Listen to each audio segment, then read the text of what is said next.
Na sequência dos vídeos que tenho estado a publicar com portugueses espalhados pelo mundo, a propósito da pandemia Covid-19, chegou agora a vez de falar com alguém que vive em Bruxelas, a capital da Europa, como se costuma dizer. Porque é lá que estão a grande maioria das instituições da União Europeia. Vivem em Bruxelas milhares de funcionários europeus, eurodeputados e outros dignitários da chamada União. E, portanto, é fácil encontrar um português em cada esquina, digamos assim,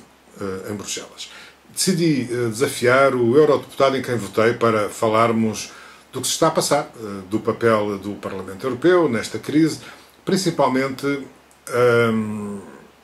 da família política, do papel da família política onde esse eurodeputado está inserido. Não se trata de uma prestação de contas, apesar do termo não ser desapropriado de todo, mas é apenas, de facto, um contacto entre o eleitor, que sou eu, e o eleito, que é o eurodeputado com quem vou falar. Algo que eu acho que devia e podia ser bastante mais frequente, banal até, mas infelizmente não é. Infelizmente não costuma ser assim. Bom, mas o Francisco Guerreiro aceitou e falou sem papas na língua, falou da encruzilhada em que estamos, no momento em que devemos decidir na Europa pelas políticas de preservação ambiental ou pelas políticas economicistas apenas. Em Bruxelas não ficou ninguém. Ficaram apenas quem ficou retido e alguns representantes das famílias políticas que pontualmente vão lá só para fazer discursos políticos quando há plenário. Portanto, vai só... aliás, tem sido uma batalha nossa, é que não estejam lá deputados por circunstância, e apenas estejam os representantes das famílias políticas para fazer as declarações políticas sobre determinado tema, que nestes casos são propostas da Comissão, que têm que ser aprovadas, e há uma declaração política e mais nada. Portanto, para evitar, porque são centenas de pessoas de vários países a andar para trás e para a frente, com todas as restrições, é um risco muito grande, mais assessores, mais pôr em risco também os parlamentares, quem trabalha no Parlamento, mais funcionários, não vale mesmo a pena. E então nisso, por acaso, fomos muito céleres e assinámos logo todos os mecanismos, viemos logo todos para teletrabalho e estamos a fazer todas as nossas reuniões via online. Portanto, as votações também estão a ser feitas, já fizemos uma num plenário da 2 semanas passada também via online, e agora vamos ter outra dia 16, portanto os trabalhos já estão, diria, a 80% a funcionar, mas obviamente está todo muito circunscrito à resposta a esta pandemia. Estas introduções tecnológicas, digamos assim, impostas por esta questão de saúde pública, irão tornar-se um hábito, irão tornar-se prática vulgar, mesmo quando isto passar ou não? É assim, primeiro temos que ver quando é que passará esta pandemia, porque estamos na primeira vaga, poderá vir uma segunda ou mesmo uma terceira, e uma quarta de fundo, que será relativa aos impactos psicológicos que teremos na nossa sociedade. Portanto, vai haver uma série de vagas e teremos que nos acautelar nessa matéria. Portanto, nesse sentido, parece-me que o que estamos a testar agora, e que está a correr bastante bem, poderá servir para mitigar uma série de viagens, muitas vezes elas desnecessárias, e fazer reuniões via online. Agora, é óbvio que nós, sendo seres biossociais, nós precisamos estar com as pessoas, precisamos contactar, e também faz parte da nossa profissão estarmos com outros profissionais, estarmos com organizações, estarmos com os cidadãos, e isso parece-nos que inevitavelmente terá que acontecer, e bem, num futuro próximo. Agora, obviamente, com todas as garantias que a saúde pública e a saúde de quem está nestes meios é garantida. Portanto, esperaremos pelas indicações das entidades responsáveis, e depois, obviamente, que esperaremos dentro do médio prazo, não no curto, mas no médio prazo, que se retorne à normalidade. Pois é evidente que a interação entre as pessoas, enfim, não dispensa o abraço, não é? Isso é evidente, mas na área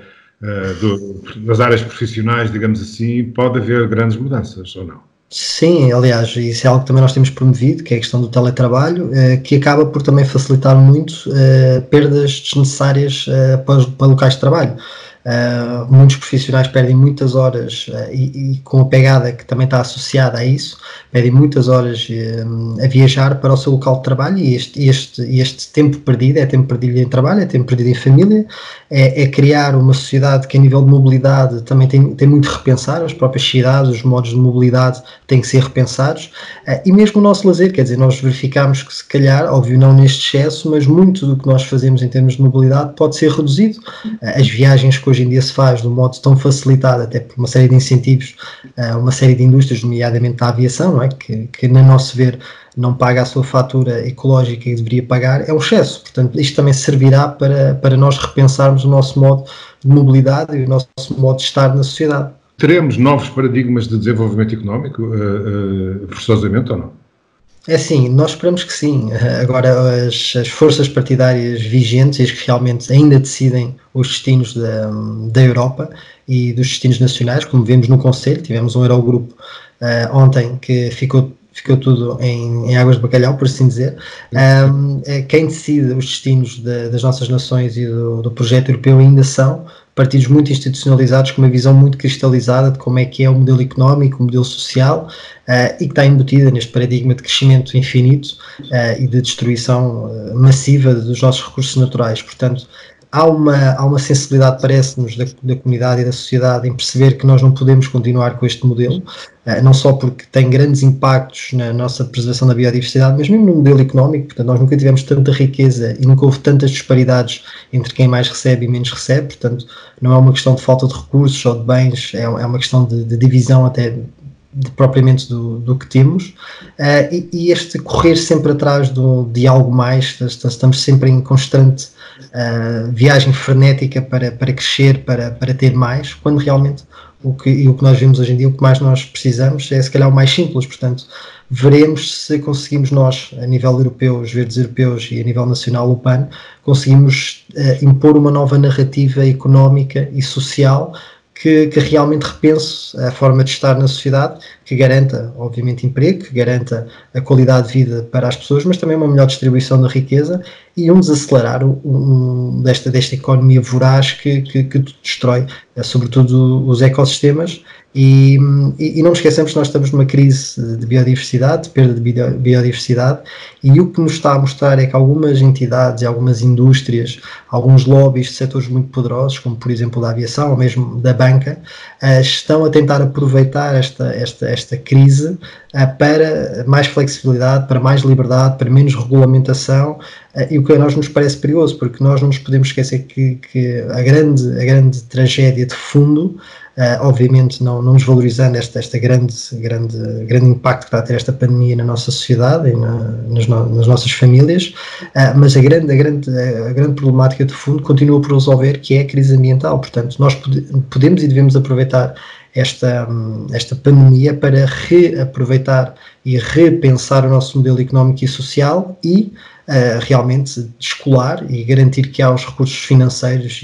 e materiais e a vontade política para tornar desta tragédia uma possibilidade de realmente implementarmos um Pacto Ecológico Europeu mais ambicioso e com mais recursos. Há quem faça uma relação muito direta entre a agressão ambiental recorrente, não é? Que persistente, e o surgimento destas pandemias, desta em particular. Concordas com esta tese ou achas que é um exagero? Não, os factos científicos, nós não gostamos de entrar em ideias pré-concebidas, mas realmente o que tem mostrado a ciência é que a nossa voracidade em destruir tudo o que são recursos florestais, a biodiversidade, a sobreexploração mesmo de animais em pecuária intensiva, toda esta questão também em torno de vários mercados úmidos, não só na China, mas no Sudeste Asiático, onde são comercializados animais exóticos, exponencia a probabilidade de haver pandemias. Isto está sabido, está estudado, e realmente nós temos que repensar os nossos modos de consumo, os nossos modos de troca, algo que nós também gostaríamos, e fizemos essa pergunta à Comissão Europeia, é saber, neste preciso momento, desde 2013 está a ser negociado um acordo de parceria e de investimento comercial com a China, portanto ele está a decorrer e supostamente terminaria este ano, e algo que nós gostaríamos de saber é se estas relações comerciais e se este tipo de mercados estará em risco ou não neste acordo, ou seja, se será uma linha vermelha para a União Europeia, porque realmente nós não podemos pôr em perigo a vida dos cidadãos desta maneira, portanto, tendo comportamentos que para nós são exponenciadores deste tipo de risco. E no fundo nós gostaríamos, obviamente, nós gostamos de ter relações comerciais, mas relações comerciais justas, onde se pondere tudo na balança e não meramente o impacto no PIB. E é o que nós temos visto, é que, por exemplo, com os países do Mercosul, o acordo que se fez entre a União Europeia e os países do Mercosul, é que na balança não está, a nosso ver, tudo o que são impactos ambientais, a destruição da Amazónia, não só no Brasil, mas sobretudo no Brasil, a produção agropecuária que continua a devastar muito desta área, os próprios direitos dos trabalhadores que não são garantidos, o comércio de bens que também não é garantido que tenham certificação. Portanto, há aqui uma série de matérias que, por melhor que nós tenhamos boa vontade, não conseguimos rastreabilizar, e não vê neste rastreio, é muito difícil nós garantimos que estas trocas comerciais são realmente justas.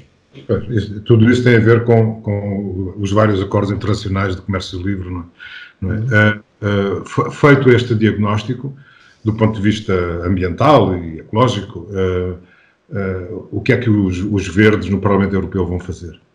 Nós já temos andado a fazer, aliás, é curioso que uma das nossas propostas a nível económico já tinha sido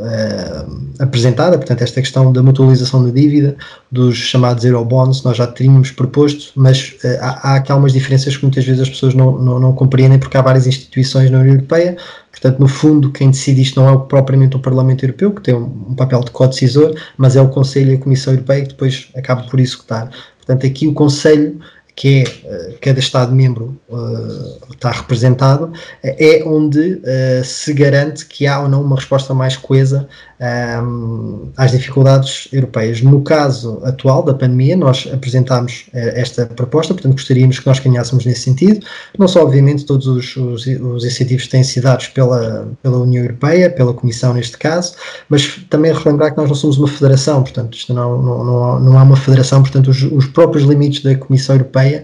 existem, portanto há muito do que está a ser feito não poderá ser reforçado por isso mesmo. Nós também temos um quadro financeiro plurianual e esse já está decidido para este tempo vigente, portanto nós agora estamos a falar das verbas de 2020 e aí tem havido uma flexibilização, das dotações poderem ir para outros setores para ajudar a combater esta crise. Há uma série de mecanismos que estão a ser estabelecidos, mas nós gostaríamos que o quadro financeiro plurianual de 2021 a 27 fosse mais robusto para também dar corpo ao Pacto Ecológico Europeu. E nós achamos que o Pacto Ecológico Europeu é um mecanismo de relançamento positivo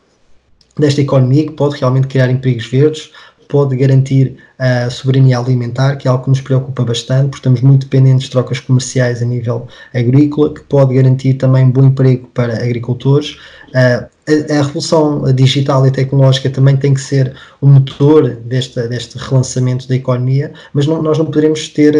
a mesma visão da economia e do modo de estar na sociedade como temos tido. Portanto, a revolução digital, a revolução agrícola que temos que ter, a revolução mesmo nas nossas trocas comerciais, tem que partir do pressuposto que nós queremos implementar o Pacto Ecológico Europeu e que esse Pacto Ecológico Europeu tem que ter uma dotação no quadro financeiro plurianual para todos estes programas e para realmente conseguir garantir que nós somos líderes nessa área. Por exemplo, o que nós estamos a ver é que, como eu já frisei, que há muitas indústrias, e nomeadamente as famílias políticas mais consistentes do Parlamento Europeu estão a tentar adiar uma série de mecanismos que garantiam aqui algum quadro regulatório ou a possibilidade de nós avançarmos rapidamente para este Pacto Ecológico Europeu. Felizmente, até agora a Comissão tem estado do lado certo da história, portanto continua a afirmar que é para avançarmos com o Pacto Ecológico, mas veremos como é que será no futuro, porque realmente com o impacto económico que haverá, pode haver uma sensibilidade acrescida para que se descure as regras que existem, ambientais, que se descure a regulamentação e se caminhe um bocadinho naquela onda do pronto, estamos em crise, tem que haver aqui uma abertura para as empresas, para as indústrias de qualquer modo, tem que haver aqui um facilitismo na parte ambiental, porque realmente temos é que retomar emprego e fazer crescer os PIBs, e isso não é propriamente real quando nós podemos ter efetivamente esse relançamento, mas com todas as regras, com qualidade, e que garanta também que nós conseguimos caminhar e trabalhar na grande crise que está subjacente a toda esta, que é a crise ambiental, e que não desaparecerá, mesmo considerando que agora estamos com níveis de poluição mais reduzidos, mas também é factualmente sabido, historicamente sabido, que depois de uma grande crise e de uma grande recessão, há sempre um relançamento económico que faz com que se consuma mais e que se produza mais. Portanto, veremos se depois não compensamos a pegada que não estamos a ter agora. Portanto, mais uma vez, de fundo, nós temos de trabalhar no Pacto Ecológico Europeu e fazer com que realmente as pessoas, as famílias, as empresas e mesmo os Estados consigam relançar as suas economias, mas com uma perspectiva completamente diferente. É sempre esta dificuldade. Obviamente, respondemos às necessidades imediatas, que são essas que nós estamos a responder a nível do Parlamento Europeu, compensando as medidas que também estão a ser tomadas a nível dos Estados-membros, e percebendo que cada Estado também tem as suas dificuldades e que muitas delas são diferenciadoras, mas que depois tem que haver uma solidariedade europeia, e se realmente queremos agarrar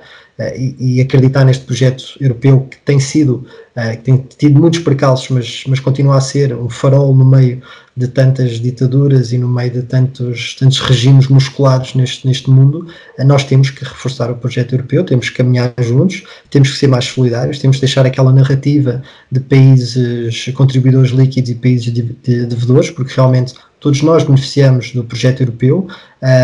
e uma Alemanha não será forte se não tiver Portugal, se não tiver Espanha, se não tiver Itália também no projeto europeu. Portanto, é nesse sentido é que realmente a solidariedade tem que se manifestar agora, e também que haja cedências. Portanto, os países ditos com maior capacidade financeira têm que perceber que isto poderá ser um turning point, um ponto de viragem para o projeto europeu, e nós acreditamos que esse ponto de viragem deve ser um ponto de viragem positivo, onde realmente nos juntamos e, como europeus, marcamos o passo na revolução ecológica e social que queremos implementar. A Europa, enquanto união política, pode estar por um fio. Os próximos tempos serão decisivos, mas se os ricos do Norte acham que podem prescindir dos vizinhos mais pobres do Sul, vai ser impossível, digo eu, garantir a gestão deste condomínio.